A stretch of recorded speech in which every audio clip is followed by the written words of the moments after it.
어마어마한 분량으로 그 조국 뉴스가 쏟아지는데 너 장관 한번 해봐라 이런 게 여기라고 하더라고요. 근데 이거 검증이 제대로 이루어지나요? 그 다음에 이제 내년에 동경 올림픽이 있는데 올림픽 담당 대신으로 임명되신 그 하시모토 대신이라는 분은 다카하시라는 친구를 길거리에서 강제 키스를 해가지고 토베 언론이라는 말이 그냥 나오는 게 아니네요, 어찌 보면. 저는 이렇게 얘기를 해줘요. 조중동을 보고 대한민국을 봤다고 얘기하지 마라. 그 부분들이 대한민국의 일부의 여론을 대표하겠지만 최소한 절반 이상은 아니다. 오늘 제가 그래도 대한민국 군대에서 36년간 충분히 그 트레이닝을 받은 사람이니까 여러분 정도는 내가 보호해 줄 수 있다. 안녕하세요, 선대인 소장입니다. 자, 염정순 박사님과 함께하는 일본 파헤쳐보기 이 시간 다시 한번 가져보겠는데요. 염정순 박사님 이렇게 출연하신 동영상들 보고 굉장히 많은 분들이 좋아요도 눌러주시고 또 호평을 해주고 계십니다. 특히 한일 간을 비교해서 우리가 한편으로는 일본을 이해하고 또 한편으로는 우리가 배울 것이 무엇인지 어떻게 하면 또 진정하게 일본을 극복할 수 있는지 이런 방안들을 알아보는 시간들 계속 가져보겠습니다. 오늘 첫 주제 이야기 한번 해보면 좋을 것 같은데요. 최근에 이른바 조국 사태 관련해서 한국 언론도 난리지만 일본 언론들이 그렇게 난리라면서요. 예, 요즘에 조국 이야기가 아침, 점심, 저녁으로 일본의 안방의 뉴스를 독차지하고 있습니다. 그 남의 나라 법무장관 된 사람에 대한 보도를 뭐 그렇게 아침, 점심, 저녁으로 할 만큼 그렇게 중대한 뉴스인가요? 제 생각에는 일본 사람들이 한국 정부를 엄청나게 걱정해 주는 것 같아요. 설마 뭐 잘못되라고 하는 것 같지는 않고, 일본에는 그 아침 방송, 점심 방송, 저녁 방송에서 주부들이 보는 방송도 있고 방송들이 많은데 어마어마한 분량으로 그 조국 뉴스가 쏟아지는데 일본 전 국민 중에 그 다마네기 오토코라고 모르는 사람이 없을 거예요. 이 다마네기는 여러분들 아실 텐데 양파잖아요. 그래서 그 양파남이라는 뜻으로 해서 엄청나게 그 유명한 분이 되셨어요. 까도 뭐 새로운 게 까도 뭐 끝이 나온다 그러면서 무슨 뭐 벽에 일면에다가 관계자의 그 사진을 다 붙여놓고 뭐 이게 이렇게 되고 저게 저렇게 되고 온 국민한테 아주 디테일하게 소개해주고 있는데 참 제가 그 사람 일본 사람들하고 얘기하면서 어떤 얘기를 하냐면 너무 한국에 대해서 걱정해줘서 고맙다. 인상검증하는데 이렇게 신경을 써주는데 일본은 그저 같은 시기에 대규모 개각을 해서 장관을 17명이나 새로 임명을 했는데 그분들 뉴스는 하루밖에 안 나오고 딸 얘기하고 그 부인 얘기만 한 달 내내 나오는 거 보고선 도저히 한국을 사랑하지 않고서는 있을 수 없다는 생각이 들었는데 한편 얼마 전에 누가 그러더라고요. 요즘 정치인들 사이에 아주 심한 욕이 너 장관 한번 해봐라 이런 게 욕이라고 하더라고요. 근데 이런 인사검증을 통해서 기존의 그 정치가들은 앞으로 자기가 장관이 될지도 모르니까 주변 관리를 잘하지 않겠어요? 그런 측면에서 참 좋은데. 근데 한편으로는 저는 그런 걱정도 되더라고요. 이게 악화가 양화를 구축한다고 양심적이고 뭐 그런 뭐 일정하게 이제 그런 도덕적 수준을 갖추고 있는 사람들이 저 어마무시한 검증의 잣대를 뭐 통과하기 쉽지 않겠다는 생각이 들어서요. 이게 능력이 있으면서도 그런 좀 괜찮은 사람들이 오히려 자꾸 뒤로 빠지지 않을까? 그래서 그걸 뻔뻔스럽게 견딜 수 있는 사람만이 막 이렇게 뭐 장관이 되려고 이렇게 나서는 그런 사회가 될까 오히려 또 겁나기도 하더라고요. 사실. 저는 긍정적으로 생각했으면 좋겠는데요. 그 뻔뻔스러운 사람도 이게 버틸 수가 없을 거예요 아마. 이 정도 되면 차라리 내가 안 하고 말지. 근데 뭐 자한당 쪽에 그때 과거의 인사들 보면 제가 보기에는 뭐 상당히 명백한 부정이나 비리가 이렇게 보이는 사람들도 다 했었거든요. 그건 그런데 그때보다 지금은 또 우리 국민 의식도 많이 좋아졌으니까 바뀔 거라고 생각하는데 근데 저는 이번 사태를 보면서 일본 사람들이 한국에 대해서 이런 얘기를 많이 하잖아요. 그 얘기를 들으면서 거꾸로 일본은 어떤가 그런 생각을 하게 돼요. 자, 그런데 일본 아베 4기 내각이 들었었는데 이거 굉장히 많은 사람들이 우르르 들어온 거 아닙니까?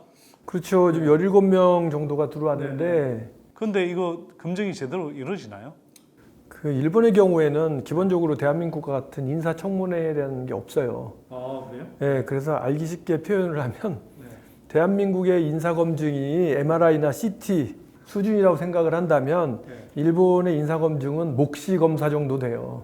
엑스레이도 아니고? 엑스레이도 아니고 목시 검사. 눈으로 그냥 내감만 훑어보는? 예를 들어서 이번에 그 IT 담당 대신으로 임명되신 분이 있어요. 다케모토 라는 분인데 이분은 그 IT 담당 대신으로 임명된 그날 인터뷰에서 이런 말씀을 하세요. 아, 이분은 인감의원연맹 회장이세요. 인감의원. 예, 뭐냐면 전국의 인감 도장업을 하는 사람들이 모인 단체가 있는데 그 단체를 지원하는 국회의원들의 모임의 연맹의 저기 톱이에요, 이분이. 근데 이분이 마이크를 잡고는 뭐라 그러시냐면 그 인감과 전자인증서, 공인인증이라든지 전자정부를 추진해 나가야 되는 담당 대신의 입장에서 인감과 전자인감의 또 공생을 추진하겠다. 이렇게 얘기를 하셔가지고 일본 내에서 상당한 화제가 된 적이 있어요. 어떻게 공천을 모색하는? 글쎄요. 지난번 이분 전에 IT 담당 대신은 그랬었다고 했잖아요. USB가 뭔지 몰라가지고 상당히 고민했다라는 분이었고 이런 식으로 해서 그 전문성을 전혀 도외시하는 인사가 일어나고 있고 그 다음에 이제 내년에 동경 올림픽이 있는데 올림픽 담당 대신으로 임명되신 그 하시모토 대신이라는 분은 그 지난번 올림픽 때 그 메달리스트로 유명한 일본의 피겨 남자 선수 다카하시라는 친구를 길거리에서 강제 키스를 해가지고 그게 저 주간지에 보도가 돼서 무리를 빚었던 분인데 그분들도 아무 탈 없이 장관으로 임명되셨고 뭐 두루두루 일본에서는 장관 임명되는데 그런 거 정도는 아무런 흠이 안 돼요. 우리나라처럼 무슨 저기 딸내미 저기 표창장이 위조됐다 이런 거 가지고는 갖다 들이대지도 못합니다. 뭐 일단 위조했는지도 아직 정확하게 사실이 안 드러나죠. 그러니까 뭐 그런 얘기는 아예 화두가 되질 않아요. 그래서도 일본 사람들이 신기해서 그걸 갖고 얘기하는지 모르겠는데. 근데 왜 그런 게 이슈가 안 되죠? 일단 제 생각에는 일본 사람들은 예전부터 어떤 머릿속에 사농, 공상 나눠져 있잖아요. 사무라이, 뭐 농부 해서 각각 자기의 그 카스트, 계급 자기의 계급이 있다라고 생각하는 것 같아요. 그래서 우리나라처럼 어떤 그 사다리라는 그 계급의 사다리라는 개념이 없는 것 같은 생각이 들어요. 그러니까 여러분들도 아시다시피 밥집 하는 집안의 아들은 밥집 하는 게 당연한 거고, 3대째, 4대째. 그다음에 정치하는 집안의 아들은 정치하는 게 당연한 거고, 거기에 대해서 우리는 일본은 그 많은 사람들이 세습 정치인이잖아요. 거기에 대해서 대한민국 같았으면 아마 난리 났을 거예요. 아버지가 정치인이라고 너도 정치인이야. 이런 식의 것들에 대한 불만이 없는 것 같이 저는 보여요. 그래서 그게 자기의 운명이라고 받아들이는 것 같은. 그러다 보니까 정치인들이 무슨 일을 벌어지든 저건 나하고 관계없는 일이라고 생각하는 게 아닌가. 이게 민주주의 국가에서 주권을 가지고 있는 국민들이 어떤 민주주의 국민의 의식이라고 그래야 되나요? 뭐 그런 부분들이 일본의 경우에는 경험해 볼 기회가 없었지 않았는가 그런 생각을 하게 돼요. 왜냐하면 일본이 전쟁에 패망하고 메가다가 들어와서 점령군 사령관을 하잖아요. 미군정을 하면서 그때 천황제였었지 않습니까? 근데 미군이 들어와갖고 메가더가 내일부터 니네는 민주화를 해라. 그래서 민주국가를 만들어 놨지 않습니까? 그러니까 이 사람들은 우리나라처럼 뭐 피땀 흘려서 이게 만든 민주화가 아닌 거예요. 그러니까 밑에서부터 올라오는 민주화를 해본 경험이 없죠. 그래서 민주주의라는 게 뭔지 잘 모르는 것이죠. 그러니까 이 사람들이 봤을 때는 외피만 갖고 있는 거군요. 그렇기 때문에 이 사람들은 우리나라의 촛불 집회 이런 거 보면 저게 참 대단하다라고 생각하기 이전에 저 사람들은 왜 저러지? 할 일도 많을 텐데 이렇게 생각하기 쉽고 상당히 우리하고는 많은 생각이 다르죠.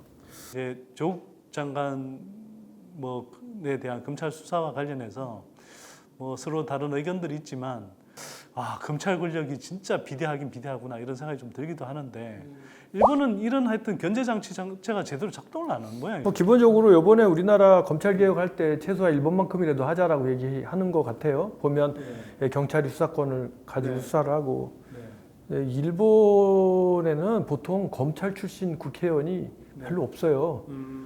검찰을 퇴임하면 그냥 조용히 변호사로 가든지 초야로 사라지는 분들이 많고 네. 우리나라처럼 이게 검찰 출신이 전방위적으로 포진되는 이런 케이스는 거의 없다 보니까 일본의 그 검찰 권력이라는 게 그게 존재한다는 느낌을 갖지를 못하겠어요. 한국이 일단 검찰 권력이 굉장히 비대해져 있는 거군요. 이야기가 좀 옆으로 샌 느낌이 있는데요. 그러면 일본 언론들은 이렇게 자기네들 내각에 대해서는 뭐 거의 보도를 안 했나요? 그렇죠. 거의 이제 보도를 했는데 거의 그게 시청자들의 반응이 특별히 이게 관심이 없는 거니까요.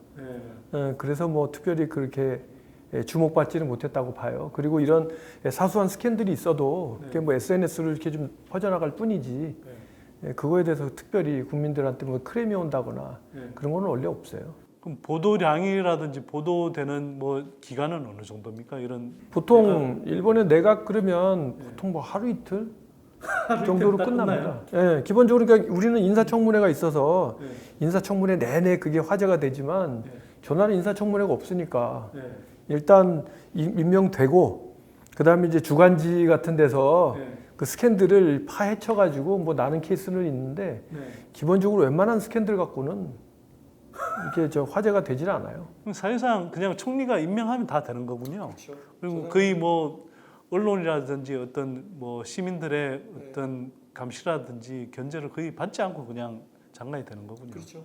거꾸로 왜 조국 사태에 대해서는 이렇게 관심을 많이 갖는 건가요? 일단 제 생각에는 그거 보면서 느낀 게 요즘에 일본 언론들에 대해서 여러 가지 심각한 우려를 저는 하고 있거든요. 얼마 전에 일본에서 개봉된 그 영화가 신문 기자라는 영화가 있어요. 우리나라의 그 신문경 씨가 그 주인공으로 주인공 신문 기자로 등장을 해요. 근데 이 신문경 씨가 출연한 그 영화의 대본은 현재 동경신문, 도쿄신문의 모츠즈키 기자라는 여자 기자 분이 그분이 쓴 그 소설을 테마로 하고 있어요. 근데 거기에 보면 거의 그려지는 스토리가 현재 아베 정권에서 벌어지고 있는 일들을 그대로 그 데칼코마니처럼 싹 그려요. 그래서 그런 영화예요. 그래서 아베 정권의 문제점을 폭로하는 영화인데 이 영화의 여배우를 일본 사람을 구하려고 했는데 일본 여배우가 아무도 손을 안 들었다는 거죠. 그래서 어떻게 해서 우리 심은경 씨한테 배역이 왔다고 하고 심은경 씨가 진짜로 연기 잘했어요. 일본에도 평판이 상당히 연기에 대한 평판이 좋고 원래 연기 잘하는 그 정도로 일본 사람들은 현재 상황의 어떤 분위기에서 이렇게 늘려 있는 것 같아요. 그러다 보니까는 눈치를 살피는 거죠. 눈치를 보고 일본에는 그걸 공기를 읽는다라고 하는데 공기를 어떻게 읽겠어요? 이제 한국말로 얘기하면 분위기 파악을 하는 거죠. 그래서 알아서 다 기는 거라고 한국에서 얘기를 하잖아요. 그래서 신문사, 방송국 이런 데가 전부 어떻게 하면 아베 총리한테 잘 보일까? 이것만 생각하는 것 같지 내 눈엔 제 눈엔 보여요. 그러다 보니까 지금 아베 총리가 눈의 가시처럼 생각하는 게 문재인 정권이고 문재인 정권은 뭐 어떻게 좀 흔들 수 있는 이런 거가 참 좋겠다라고 방송국에 스스로 생각을 하다 보니 이 조국 사태뿐만이 아니라 조금만이라도 한국에 뭔가 내부에 뭔가 있다 그러면 그거 가지고 엄청나게 방송을 하죠. 그러니까 한국 내에서 분란이 일어나는 것 같고 문재인 정부에 불리한 내용이면 이걸 굉장히 크게 보도를 하는. 상당히 악의적으로 보도를 해요. 트럼프하고 문재인 대통령이 정상회담을 했잖아요. 그 정상회담 내용을 가지고도 그 내용의 본질은 보려고 생각 안 하고 정상회담에서 별로 알맹이가 없었다. 뭐 이런 식의 평가절하하는 얘기밖에는 쓰질 않죠. 한국의 조중동이 보도하고 좀 비슷하게 느껴지는데. 그 부분들은 이게 심각한 얘기인데 사실은 일본 내에서 이 사람들이 그 정보 소스, 보도 소스를 접하는 것들이 대부분이 조중동이에요. 그 왜 그러냐면 조중동의 일본어판. 조중동이 뭐 한겨레도 있지만 대한민국의 그래도 일본 사람이 생각하는 메이저 뉴스는 조중동인데 조중동의 뉴스가 온라인으로 일본어판이 뜨니까 그것들을 받아쓰기를 이 사람들이 일본 기자들이 하는 거죠. 그래서 일본 기자들이 그걸 받아쓰기 한 기사를 가지고 다시 또 조중동이 일본에서도 이렇게 얘기하더라 해서 확대 재생산되는 불행한 일들이 지금 벌어지고 있는 거죠. 그러니까 조중동이 부정적인 보도를 하고 그걸 일본어판을 내서 일본이 거기에 맞춰서 이제 또 일본에서 부풀리고 그걸 다시 조중동은 또 일본에서 또 이런다고 그러면서 또 쓰고. 그렇죠. 야, 이거 진짜 토베 언론이라는 말이 그냥 나오는 게 아니네요, 어찌 보면. 그러니까요. 그럴 수밖에 없는 것 같아요, 현재. 그래서 좀 바람직한 언론, 뭐 바람직하다는 표현에 어폐겠지만 좌우, 적정하게 그런 언론이 있어줘서 똑같은 그런 기사를 제공을 해주거나 한국 정부가 그 적어도 올바른 여론을 전달하기 위해서 노력할 필요가 있지 않는가라는 생각을 해요. 일본 사람들 눈에 쉽게 노출되는 거는 다 조중동 기사밖에 없으니까. 일본 사람들 눈에는 대한민국은 조중동이라는 프리즘을 거쳐서 한국이 보여요. 안타깝네요. 네, 일본 사람한테 제가 이런 설득을 합니다. 일본에 산케이라는 신문이 있잖아요. 산케이는 극우 신문인데 그렇죠. 일본 사람들한테 제가 이렇게 얘기를 해요. 여러분들 산케이 신문을 대한민국 사람들이 보고 이게 일본 사람들의 여론이라고 생각하면 여러분들 어떻게 생각하십니까? 라고 얘기하면 그거는 있을 수 없는 일이라고 얘기를 해줘. 저는 이렇게 얘기를 해줘요. 조중동을 보고 대한민국을 봤다고 얘기하지 마라. 그 부분들이 대한민국의 일부의 여론을 대표하겠지만 최소한 절반 이상은 아니다. 그렇게 얘기를 해주는데 그거를 얘기해 주니까 그 사람들이 이해를 하는 거지. 그 사람들은 그런 뉴스를 접할 기회가 없잖아요. 우리가 사실 뭐 일본에 대해서 잘 모르는 것처럼 그러니까 사실은 일본의 언론 지형이 어떻게 생겨먹었는지도 어렴풋이나마 알지 뭐 대부분의 사람들은 어떤 쪽이 진보고 어떤 쪽이 보수인지 이런 것도 잘 모를 거예요. 우리가 진짜로 일본에 대해서 너무 많이 아는 것 같은데 너무 모른다는 거예요. 뭐 지금 신문 얘기 나왔으니까 오른쪽 끝에 산케이가 있고 그 옆에 요미우리 신문이 있고 그 옆에 마이니치 신문이 있고 그 옆에 아사히 신문이 있고 그 옆에 도쿄 신문이 있는 거예요. 도쿄 신문이 제일 왼쪽, 산케이가 제일 오른쪽. 근데 도쿄 신문의 논조가 뭐 한국의 국내 언론에 비하자면 어느 정도? 제 생각에는 도쿄 신문이 제가 보기에는 정론 같아요. 아, 그래요? 그러니까 일본에서 봤을 때는 이게 왼쪽 편이지만 제가 보기에는 여기가 중간인 것 같은 생각이 들어요. 그냥 중도적인. 뭐 산케이는 거의 저기로 보이고요, 찌라시로 보이고. 우리 조선일보 거의 비슷한 식으로 보도를 많이. 그렇죠. 조선일보하고 산케이는 비슷한 데가 많아요. 제가 보기에. 북한을 혐오하는 것도 굉장히 비슷하고. 그렇죠. 뭐 한국도 싫어하지만. 그럼 혐한 방송 요즘 많이 있잖아요. 사실은 뭐 조국 장관 뭐 이슈가 아니더라도 뭐 기존에 이렇게 혐한 방송이 많이 이렇게 보도가 된다고 그러는데 그것도 뭐 시청률의 문제인가요? 그다음에 거기에 대해서 아베 눈치 살피기 뭐 이런 게 버무려져 일단 그 한국에서 얘기하는 혐한 방송은 두 종류로 나눠서 얘기할 수 있는데 소위 인터넷 방송이라든지 이런 것들은 뭐 논외고요. 여기 뭐 한국에서 DHC라든지 이런 것 때문에 문제가 되고 있잖아요. 제껴놓고 지상파, 소위 지상파에서 소위 혐한 방송을 하는 거에 대해서 심각하게 저는 개인적으로 우려를 하는데 아까 얘기한 방송국들의 모든 방송국들의 프리즘이 전부 조중동 프리즘으로 그 한국을 방송을 하다 보니 그게 그 사람들은 혐한 방송이 아니지만 저 같은 사람이 봤을 때 혐한으로 보이는 거죠.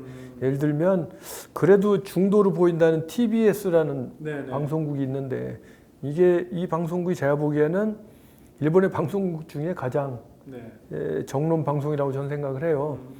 TBS에서 그 뉴스 프로그램 하는 게 있는데요. 그 프로그램을 들어보면 이 프로그램조차도 상당히 오른쪽으로 치우친 방송을 해요. 한국의 뉴스에 관해서는.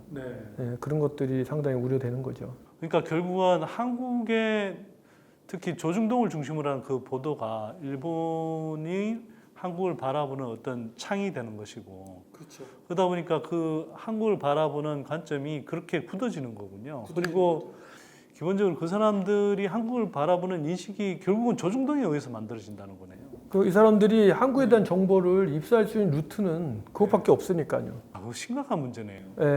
제가 지난주에 그 일본의 그 모 컨설팅 회사 직원들하고 그다음에 일본의 그 중부전력이라고 전력 회사 있어요. 대한민국은 한국전력밖에 없지만 일본엔 전력 회사 전국에 10개나 있거든요.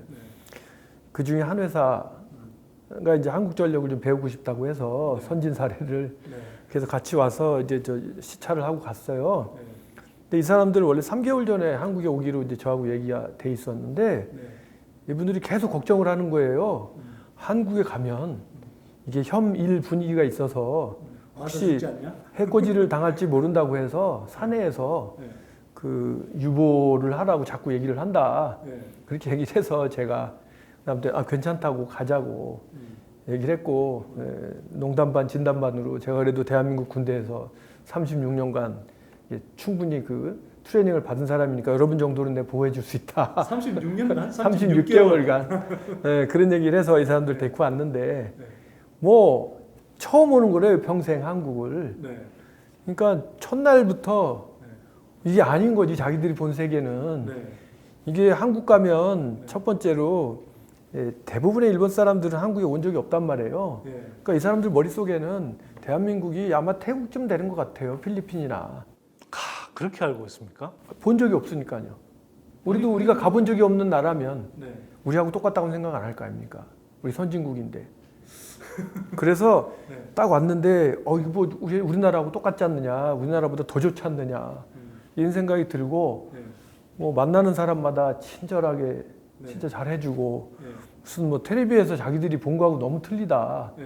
이게 거의 뭐 북조선 사람들이 남한에 넘어와가지고 북한 사람들이 남한에 넘어와가지고 야, 세상이 틀리다라고 그런 느낌 있죠. 그런 것들을 그 경험을 하면서 이게 여론이 참 중요하다, 알리는 게 중요하다 그런 생각을 해요. 그거를 전문 용어로 공공외교라고 한다고 하더라고요. 어느 나라 정부가 상대방 나라에 대해서 이 나라의 정보를 제대로 알리는 거 이거를 공공외교라고 한다는데 제가 보기에는 대한민국 정부는 적어도 일본에 관해서는 공공외교는 없는 거나 똑같다고 봐요. 그래요? 굉장히 크게 비어있는 부분이거든요. 그렇죠. 그걸 그러면 어떻게 해야 되나요, 앞으로? 그러니까 뭐 우리가 보통 이제 한국에도 일본 문화원 같은 게 있잖아요. 그러면 한국도 사실 뭐 일본 문화원 같은 한국 문화원 같은 게 일본에 있을 거 아닙니까? 있죠, 다. 있지만 뭐 그런 거 자체가 사실 뭐 큰 영향력을 발휘하기 힘들 테고. 그렇죠. 그러니까 주도적으로 제가 보기에는 원래는 대한민국의 언론기관이 중립적으로 이게 다루어 주거나 아니면 적당하게 그 밸런스 있게 오른쪽도 있고 왼쪽도 있고 그래서 일본이 취사 선택할 수 있도록 해주면 좋은데 그게 안 되니까 그러면 정부에서라도 어떤 그 보도 자료 이런 걸 통해서 적극적으로 일본 매스컴을 통해서 어떤 보도 자료를 낸다든지 이런 노력을 해야 될 것 같아요. 제가 이제 박사님하고 이야기를 나누면서 몇 가지를 새로 알게 됐는데 조국 장관에 대한 한국 언론의 검증 또는 검찰의 수사 이런 건 정말 어찌 보면 굉장히 가혹하다 싶을 정도이긴 한데 한편으로는 일본 같은 나라에 비하면 정말 엄청나게 정말 철저하게 우리가 따지는구나 이렇게 뭐 이런 생각이 좀 들기도 하고요. 물론 조국 장관에 대한 검증이 워낙 뭐 예외적으로 좀 혹독하긴 합니다만 자 거기에 대해서 한편으로는 일본은 제대로 아주 중요한 역할을 하는 그런 내각에 들어가는 사람들조차도 제대로 된 어떤 사회적인 비판과 감시, 견제가 거의 없다. 이걸 좀 새롭게 알았네요. 그리고 이 일본, 한국에 대한 그런 부정적인 보도, 또 연장선상에서 혐한 보도 이런 것들이 계속되는 게 그 사람들의 어떤 의도가 뭐 있는 측면도 있겠지만 결국은 한국 언론 그 중에서도 조중동이라는 보수 우익 신문들의 그런 이렇게 프리즘을 통해서 일본이 우리 한국을 바라보고 있다. 한국을 제대로 알리기 위한 노력들이 굉장히 좀 중요하다고 생각이 드네요. 이게 우리 정부가 적극적으로 좀 대응을 해야 될 것 같기도 하고 또 한국을 제대로 일본 사회에 알리기 위해서 민간에서도 좋은 정보들을 이 뭐 포털들을 통해서든 뭐 다른 여러 가지 형식으로 좀 알려야 될 필요가 있다는 생각이 좀 듭니다. 자 일단 뭐 오늘 이 시간은 잠깐 이렇게 마무리하도록 하겠습니다. 네.